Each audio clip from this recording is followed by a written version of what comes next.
어서 오세요. 괴담 들려주는 낚시꾼 괴담노 괴담집사입니다. 이번 이야기는 일본 괴담 채널에 올라온 단편 괴담들 중 짧지만 강렬하게 기억에 남는 이야기들을 모아봤습니다. 그럼 단편님들 자리하세요.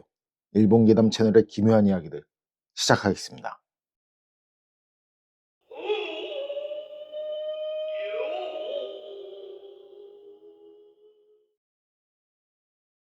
집 전화. 10년 정도 전에 2층 단독주택에서 혼자 살던 때에 겪은 일.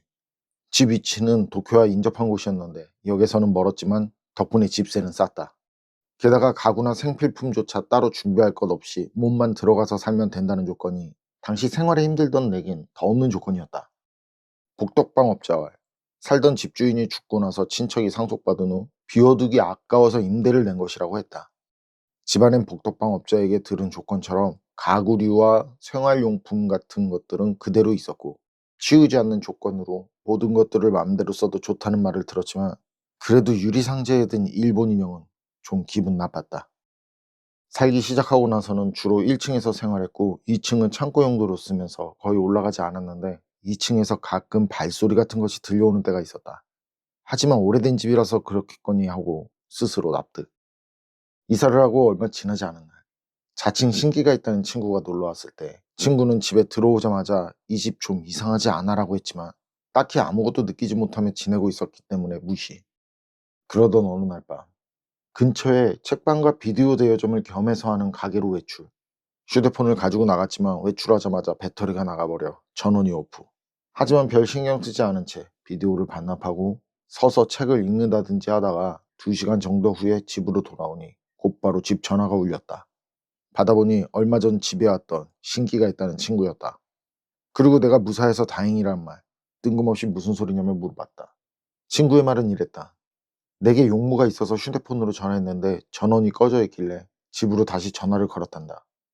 10번 정도 울려도 받지 않아 끊으려는데 이상한 노이즈가 섞인 소리가 들린 뒤 전화를 받더라는 말.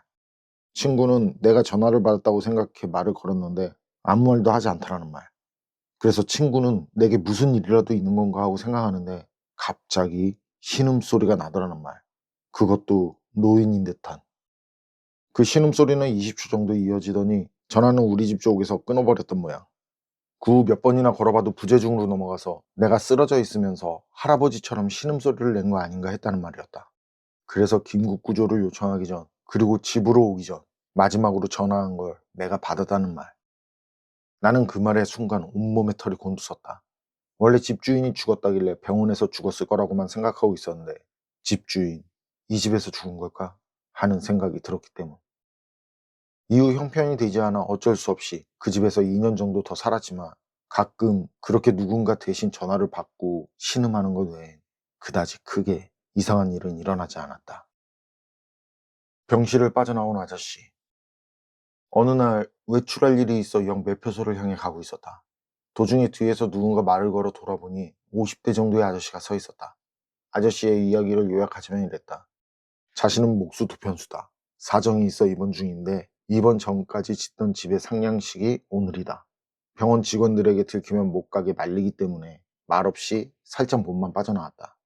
지금 가진 돈이 없는데 꼭 갚을 테니 전차 표값만 좀 빌려줬으면 좋겠다. 그리고 이야기 끝에 확인해도 좋다는 말을 하면서 입원해 있는 병원명, 병실 번호, 자신의 이름이 사토시라는 것까지 알려줬다. 아저씨의 죽어도 가고 싶다라는 기분이 전해져 왔기 때문에 1,000엔을 빌려줬다. 그리고 나도 표를 끊고 전차를 타려고 생각했을 때 문득 아저씨가 말한 것이 생각났다. 아저씨는 말없이 나왔다고 했다. 병원 내에서 문제가 되어 있지 않을까? 사정이라도 설명해 주자라며 알려준 병원으로 전화를 걸었다. 병원에 전화를 걸어 실례합니다.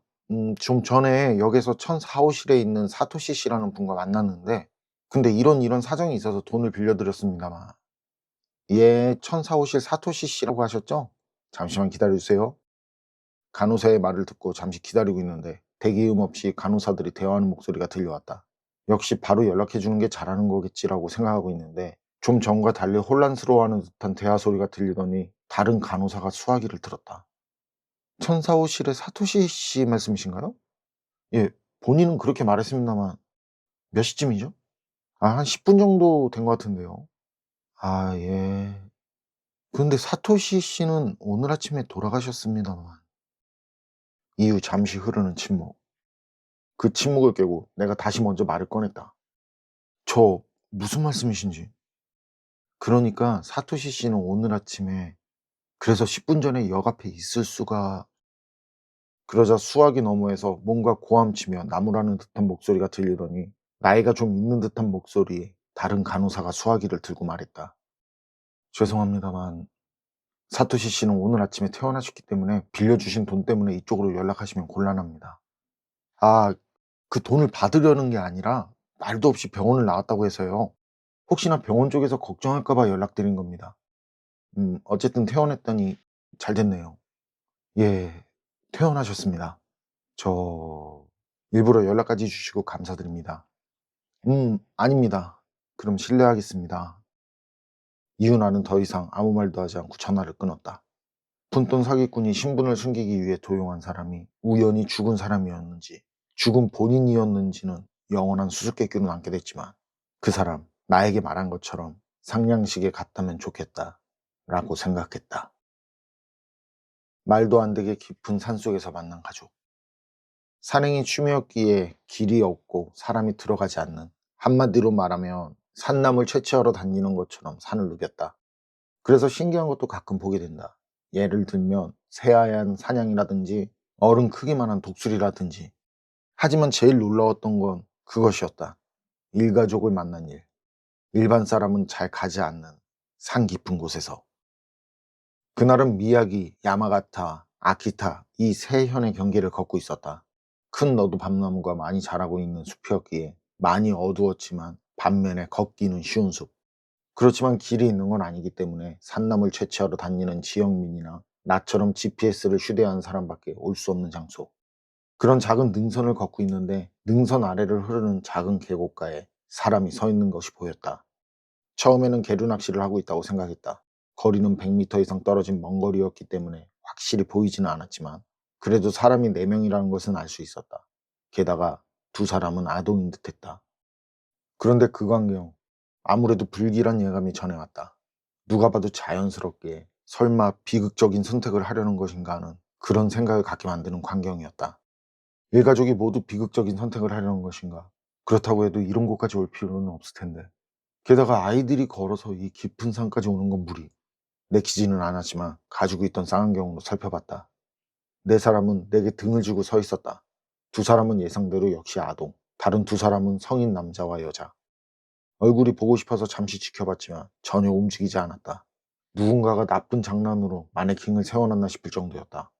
해서 나는 그곳에 가보기로 했다. 왜냐면 앞에 언급한 것처럼 일가족이 집단으로 비극적인 선택을 하려는 가능성도 있기 때문에.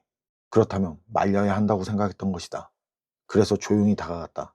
알아채게 되면 도망간다든지 최악의 경우 계곡물로 뛰어든다면 감당이 안 되기 때문에. 그런데 들키지 않게 바로 근처까지 가보고서야 알게 됐다. 정말 마네킹이었다. 성인 마네킹 두구와 아동 마네킹 두구의 옷을 입히고 그곳에 세워져 있었다. 그 모습을 보니 어처구니가 없는 동시에 한기가 느껴졌다.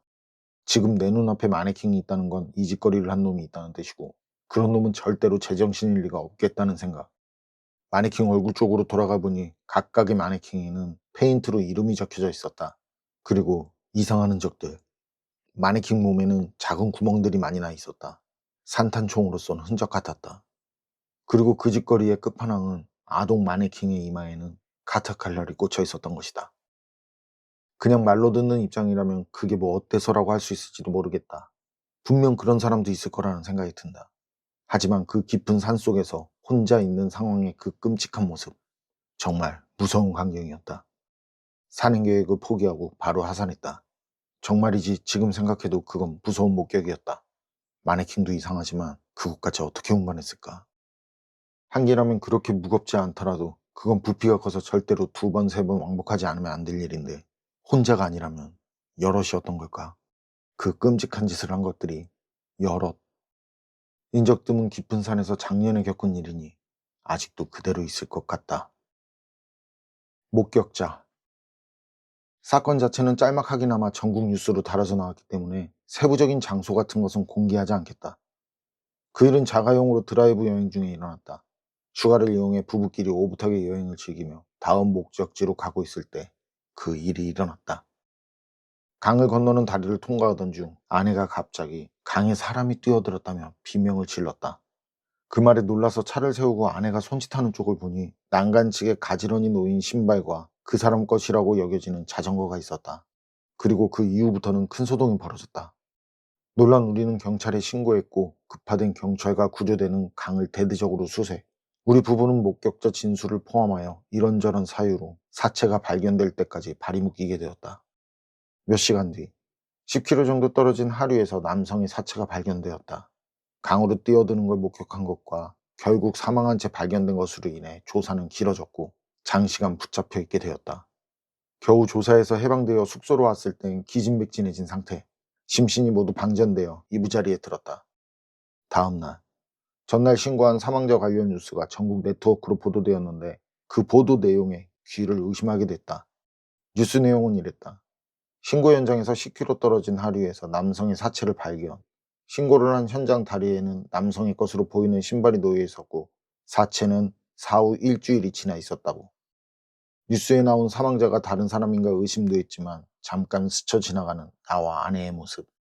분명 발견된 남자의 사체는 강으로 뛰어드는 장면을 목격할 당시 남자가 입은 복장과 동일한 복장이었다. 그런데 그 사이 사망 추정 시간이 일주일이나 지났다니. 이런 상황엔 여러 가지 해석이 있을 거라 생각한다. 그리고 우리 부부도 아직까지 그게 어찌 된 건지 영문을 모르고 있다. 담력 시험하러 갔을 때 20년 전 북해도의 대학에 다니던 시절 당시 거주하고 있던 현의 유명한 신명명소로 친구 몇 명과 담력 시험하러 갔을 때의 일. 신명명소에 도착했을 때 휴대전화로 본가에 계신 아버지에게서 전화가 왔다. 전화를 받으니 아버지는 거기서 당장 나와서 집으로 돌아가려고만 말하고 바로 전화를 끊었다. 본가는 그곳에서 1000km 이상 떨어져 있고 당연히 아버지에게 그곳에 간다는 얘기는 하지 않았었다. 갑자기 무서워졌고 친구들에게 얘기하니 친구들도 쫄아버려 도망치듯 돌아왔다. 뒤에 아버지에게 내가 그곳에 간 걸 어떻게 알았는지 물어보니 나는 알 수 있어 라고만 대답하고 끝. 그 이후 몇 번이나 물어봤지만 아버지는 말해주지 않았다. 생각해보면 그 이전에도 그리고 그 이후에도 무슨 위험한 일이 생기기 전이라든지 아니면 사람들이 가지 말라고 말한 곳에 가는 날엔 어김없이 아버지에게 전화가 왔었다. 이것들도 이후 몇 번이나 물어봤지만 나는 모든 것을 알 수 있다는 말 외에 아버지는 아직까지 대답해주지 않고 있다.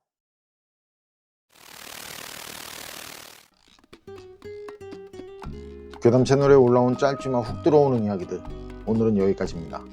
그럼 전 다음에 또 다른 사연으로 찾아뵙겠습니다. 늘 건강하시고 평온하세요. 함께 해주셔서 고맙습니다.